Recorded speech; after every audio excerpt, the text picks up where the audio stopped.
This is the Big O Show. This is the Big O Show. There he is, baby. The man, the myth, the legend. Yes, hanging out in the hotel room. How you feeling? Are you feeling good? You know, too much road. So much road early this season, and it's just interesting. I'm not going to talk about cities. Oh, you can talk about your travels later, but the Heat had a chance after Saturday's game to go to Detroit. They didn't go on Sunday. Today, they are practicing in Washington at Georgetown before they leave later in the day. So they're minimizing their Detroit time. Say what you want about Detroit, but leave that to Motor City to other people. So still trapped here in Washington, certainly feeling the leftovers of the loss on Saturday. But overall, again, you know what? You play a team consecutive games, you spank them in your place, you know they're going to come back stronger. So I think you just move on. And you know what, the Heat's last 3 losses, road losses, all each by 3 points. And I think the one thing you would say you want out of your team is be competitive. And hell, if Bam Adebayo's 94-foot throw hits the back iron, pops up and goes in, you're in overtime in that game. So I don't think you can dwell or harp on what's wrong with the Heat. There are small, subtle, fixable things you have to address.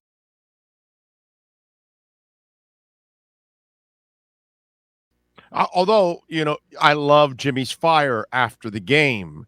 And because what I love about Jimmy is that he dishes it and he can take it too at the same time.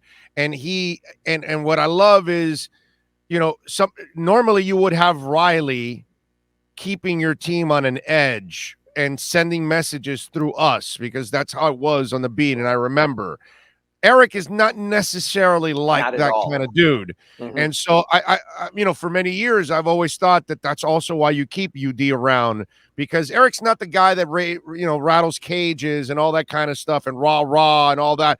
Riley was much more of a motivator, and he can get into you emotionally and all those kind of things.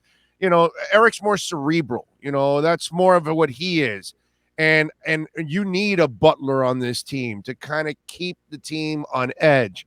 Lowry will know how to handle this, and PJ Tucker and all that, but he needs to tweak those young guys to make sure, because, you know, in that game, you had 2 big-ass leads, including the one for 10 points with 5 minutes left, and you got to find a way to finish that game off. Let's just call it like we see it. Plus, if Washington is so upstart, if Washington is a threat, you also want to keep sending the messages that, hey, yeah, you guys are good, but we're better. You gave them a little life the other night. And you know what? I wrote in the Sun Sentinel going into that game. Last year, tiebreakers really came into play. Remember that last week of the season? Right. They had to beat Boston twice to avoid the play-in. If they had beaten Atlanta once more, they would have been division champions, would have been a home seed against the Knicks. You never know. Washington might be for real, and they're in your division. And if they are, in a 4-game season series, 2-0 is a lot better than a 1-1 split and having to go to other tiebreakers. I like Jimmy's frustration. Oh, you are spot on about Erik Spoelstra. It reminds me of a story I've told you on this show and our other shows over the years also. Way back in the years, I used to sit with Kevin Lockery at hotel bars. Each guy would walk in and Kevin would go, that guy stinks. That guy can't play. That guy's terrible. And he just, go through them all. That's not Erik Spoelstra. Erik sort of saw how other coaches dealt with people, feels you have to build a relationship. He might say that privately, but he's not going to go publicly like Pat Riley does when he talks about hidden emojis and smiling faces about LeBron. Shrinking violets. Yes. I remember that. But Jimmy, I thought was perfect. Now, one, from my standpoint, I'm always looking for a good quote and a good story. Right. Jimmy gave me both. As soon as Jimmy talked after the game, I said, go back to the hotel, transcribe that. That's my Sunday story. Get it out of the way before the Dolphins play. It was gold. He spun gold for me. But I also think he spoke the truth. But I'm going to put one on you, Big O. I don't know how much of the game you caught or didn't, but the situation at the end of the fourth quarter, Tyler Hero was giving them plenty of offense, but he was also playing Tyler Hero defense. So I think the Heat might have a decision to make here. Can Tyler be the closer when in almost every pick and roll, if you go back and watch the end of that game, it was that guy. We're going to put that guy into the washing machine. You've spoken to me about this. We've spoken here on the Acura Pembroke Pines Report during the season about if Victor Oladipo's in that spot, he gives you offense and he gives you defense. But it's interesting. Just like they try to hide Duncan Robinson at the end of games when Duncan Robinson isn't hiding himself. So I think it's just really interesting. If you want to play at that elite level, If you're going to have closing time like they've had, can you have a minus defender there if you think his offense makes up for it? There's a whole bunch of issues there at play, but I think it'll be interesting to see how Erik Spoelstra handles closing time going forward. Yeah, no, you're right, because I know what you're already thinking. Like a Caleb Martin would fit better in that situation because Defensively, yes. exactly, that's what I'm saying. But the question is, can you count on him offensively? And then the problem is to kind of piggyback off of everything you're saying. And if you're Erik Spoelstra, you're going, well, I can put Caleb Martin in there, and then I'm better on the perimeter on defense, and on those pick and rolls, I'm going to be stronger. But then I'm going to have to rely on maybe a Jimmy Butler shot, open shot, and that's not reliable like he did the other night when he had to shoot that three, and obviously he didn't make it. And there's another point here, if I could just jump in, and that's this. Because Jimmy is your closer, for better or worse, most of the time he'll get to the foul line, he'll do good stuff. Right. Because Tyler has been one of the leading fourth quarter scorers in the NBA the entire season, and like that, I think, and I wrote this today in my Ask Ira at sunsentinel.com, I think Kyle defers too much at the end. I think he sees Jimmy's the go-to guy. He sees Boy Wonder coming on, and he's more of a playmaker. Big O, Kyle Lowry has scored 15 total points in the last 2 games. He has been outscored by P.J. Tucker 29-15 in the last 2 games. I appreciate Kyle's mindset. I'm going to get the other guys going. I'm going to set up the best play. I just don't think you spend $85 million over 3 years to get a fourth quarter setup guy. So I think that's another factor of this Tyler Hero breakout is I think Kyle Lowry's willing to be a third wheel in the fourth quarter. It's got to be more than that if you have championship visions. Okay, let me piggyback off of that. This is a great conversation. I love this because I think what Tyler's doing right now is he's in the developmental stage of the team right now, but he is a little bit of an SOB. So I think that as the season goes on and as we get into the second half of the season and into the playoffs, he's not going to wait for those guys if they're not answering the bell as the season goes on. So if they continue their failures, he will then raise his responsibilities, and then he will go Gordon Gekko on you and get greedy and go and take the shots that he has to take and force the issue like what you want. But I think right now he's kind of trying to see if he can help develop and bring the young guys along, because obviously he's smart enough to know as a leader that we're better if we're stronger together if we bring everybody along and we're a deeper team. But I think when push comes to shove, it's Jimmy Butler and Kyle Lowry having a little drink after the game and sharing a glass of wine and saying, hey, listen, the youngins aren't doing it. We gotta step it up. We gotta start doing more. And I think that'll happen as the year goes on if the young guys don't fill that void. And even if they do, Kyle Lowry in more than half his games has scored in single digits this season. Yeah. There has to be more. You might tell me it's early, and I agree with that, Big O, and we have to have perspective. But I've seen too many Heat late season tiebreaker scenarios, one more win here, one more win there, making all the difference in the world. I know it's cliche to say a win in November means as much as a win in March. It probably doesn't, because you're talking late season momentum, and I get all of that also. But I think you want to find yourself at a certain point. You want to find yourself by December 15th, the first day players signed in the offseason can be traded. You want to find yourself by February 10th, the NBA trading deadline. You want to find yourself by March 1st, the NBA buyout deadline. So sooner rather than later, you have to say to yourself, what's this going to look like in the playoffs? Is it good enough in the playoffs? Is it the right mix? Or do we have to move on? Injury-wise, how is the team doing right now? Well, it's all of a sudden, it's always something different. We know that Bam Adebayo has the bruised knee, and it's a problem. And every single day he goes out before the game with Malik Allen, the assistant coach for big men, works out, reports to the locker room. They literally measure his swollen left knee, and if it's too big, he doesn't play. Well, you've got a back-to-back coming up. Tuesday in Detroit, Wednesday in Minnesota. Do you spot him in one of those 2 games? For example, Detroit not as good at center, but obviously Bam loves going against Karl Anthony Towns to show him that he's the next big thing. Would not be surprised if they sit Bam one of those 2 games. So you have that going on. Now you have Duncan Robinson with the knee bruise. Well, we've seen knee bruises with a bunch of players. That can keep you out for a while. I don't know if it sets the team back that much the way Duncan is playing, to be honest with you. Yeah, no, he hasn't shot well. Yeah. No, he's been playing very poorly, and he's been getting in that stupid foul trouble again. So you have that also. But you can't break out of a slump if you're on the bench. So we're going to go to practice at Georgetown in a little while, see what the update is there, see how much he can or cannot push. It'll be interesting. If he can't play, is it Tyler Hero in the starting lineup? Is it Max Strus playing the role of Duncan Robinson? So maybe you could see down the road if this is a guy who might be an eventual starter. Remember, Duncan, even though he got 5 years at $90 million, the last year is not fully guaranteed, and that $15 million annual is a nice little trade number. It's not too big. It's not the Bradley Beal, John Wall 30-ish or something, and it's not the low minimum salaries like they have also.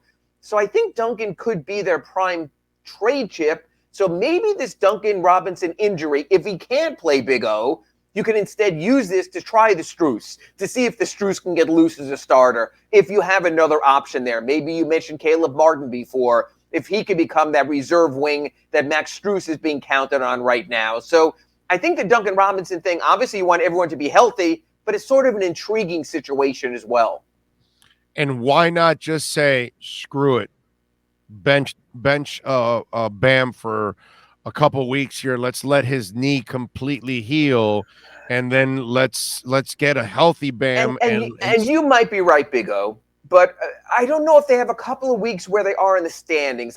Again, you want to be top 4 and be home. You certainly don't want to be playing. I don't know if the Heat yet are in that position. I think you look at spots in the schedule. For example, let's say they sit Bam Adebayo out tomorrow in Detroit, okay?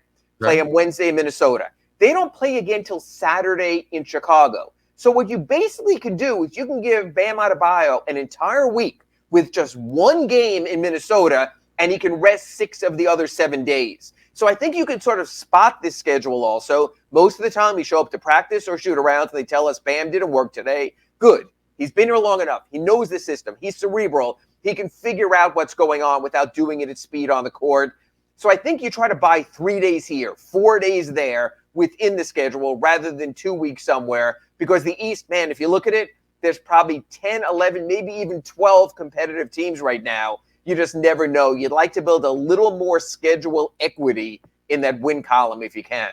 Yeah, no, I'm looking at the schedule now, and yeah, Detroit and Minnesota, but then you've got Chicago, Denver, Cleveland. Yes, folks, Cleveland is good. I don't know if you're watching basketball, but playing better than expected, yeah. Yeah, wait, God, did you see this? I mean, we saw it come.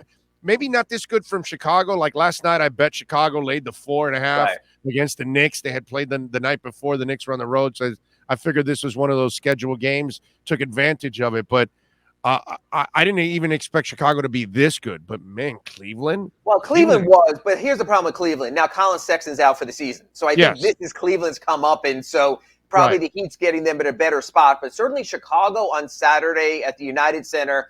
What Zach LaVine and Lonzo Ball have going is remarkable. And I really think the Lakers and the Pelicans will regret the way they treated him. Look, we all dealt with the LeVar Ball BS at the start. We've hardly heard from him. Things like that get settled by good organizations. It's not about the dad. It's about the player. I think Chicago with Billy Donovan has found that. We haven't heard it. I mean, these ball kids have been terrific. I mean, LaMelo's been awesome in Charlotte also. So, yeah, I think Chicago's for real. Again, another reason you want to make statements. You want to get tiebreakers. So I think that would be a big Bam game. We don't know if Vucevic is going to play on Saturday. He's still been in COVID protocol. And, that's the other part of this equation. And it's a road. And by the way, the Cleveland game is a road game, too. So, so you have that travel going on the schedule also. But even the Chicago game on Saturday is when we talk about Vucevic being out because of COVID, you're probably going to have your COVID moment during the season. So while it's nice of you to offer Bam 2 weeks off, there's probably going to be a Heat player like Vucevic, like Jaylen Brown, like a bunch of Chris Middleton also in COVID now. Just yesterday, it was Nick Batum who didn't play for the Clippers, and he's in COVID. These are 10-day absences. These are substantial. So I think a lot of these absences might happen more organically than necessarily planned. It's crazy, man. I mean, it's a hell of a run right now for the Heat. I just would like to see Bam healthy. That's agree. what I want. That's the only reason, because obviously it's such a long season. that you just want him to And kind of get maybe over Big that O, you can injury, build enough and equity. they overcompensate, and that's what you worry Right. about. If you overcompensate for one injury, you cause another injury, and that's And what I I worry agree, about. but maybe you build enough equity in the win column. You go, hey, we're 7, 8, 9 games over 500. Okay, even if something happens with Bam out, we'd be in a better shape. They're not there right now. They could get there soon enough. Now, is the lack of giving up some leads for the Heat? Is it all on some of the players that, like Duncan, that aren't living up to the defensive issues, or is it more of a team thing right now where they've got to do a little better when they do have these leads? I think it comes down to totally defensively. The scoring totals have been good enough. They've showed in all these games they can score. They have to get stops. And again, it's interesting. You and I spoke about defensive stoppers on this team, that if you have Oladipo in there and you have guys playing at the top of your game, you can go 1 through 5. I mean, PJ Tucker's been a revelation. He was switching out on guards and totally smothering them in that game against Washington. He's fine. But it's that weak link. The NBA is very smart. They're very crafty. There's not true zones like there are in college. You have to leave the paint. So you have to guard one-on-one. They put you through the washing machine there in the pick and roll. So if Duncan's out there, if Tyler's out there, they're picking on you. You only get 2 timeouts in the last 2 minutes. So it's not like you can constantly play offense, defense. So I think the Heat need to sort of bring that defense together. Love how PJ Tucker called the team out. Didn't mention a name, but he said they keep going after our weak link. We have to do something to cover for that, so they're not pulling triggers and running around with their heads cut off. You know what? Oh, these are good lessons. Again, these are 3-point losses to the Lakers, to the Clippers, to Washington. You can learn from them. In none of the games are you walking out of there going, we didn't have a chance. The Heat basically has had a chance in almost every game this season, save for the blowout loss against Denver and against Boston. They've been right there. Really all you can ask to this stage. All right, before I let you go, wrap it up with this. What's going to happen with the Stewart LeBron situation from last night?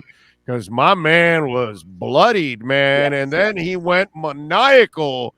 And did LeBron get away with something here? Well, that's interesting.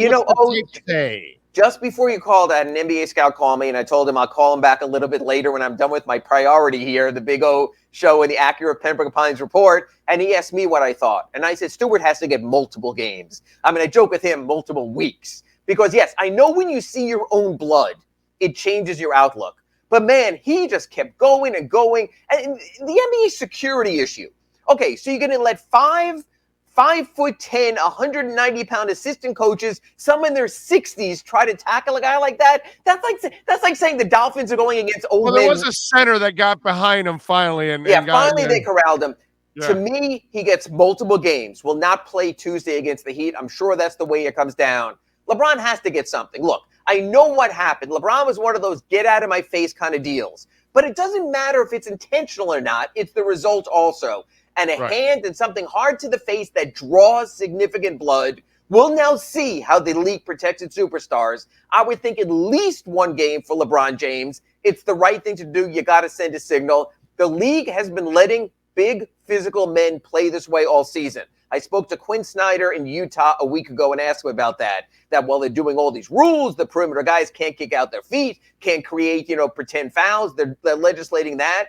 There is so much going on with big men that you see the Nikola Jokic's. You see the big men getting involved more in these. I think the league needs to dial it back a little, or else we're going to see more of this. And I think because of what happened last night, and please, folks, if you haven't seen the video, don't just see that 14-second video. See the 2.5-minute one where this guy was doing everything in his power to go out there and to basically annihilate the entire Lakers roster. It might have been the single angriest moment I've seen, honestly, since the malice in the Palace. And ironically, this happened at a Detroit home game as well.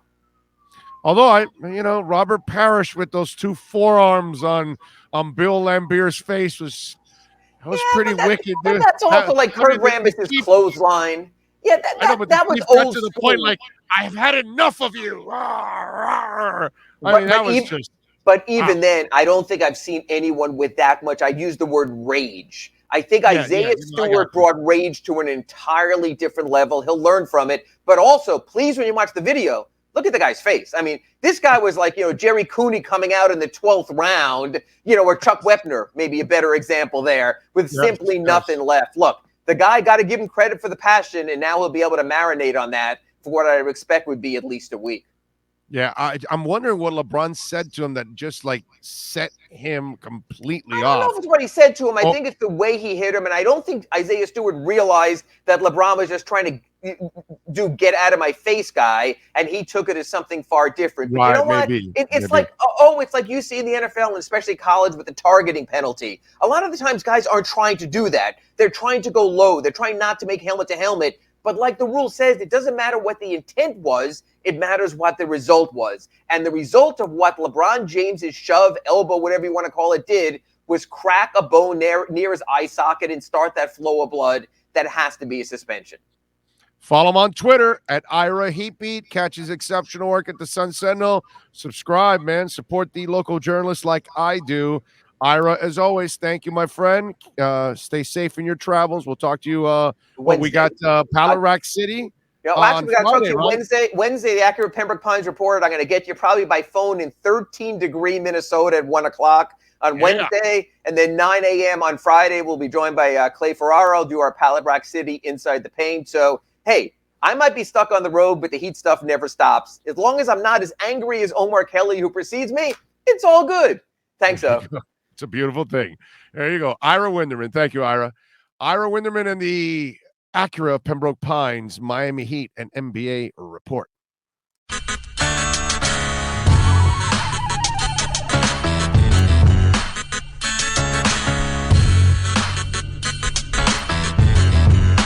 This is the Big O Show.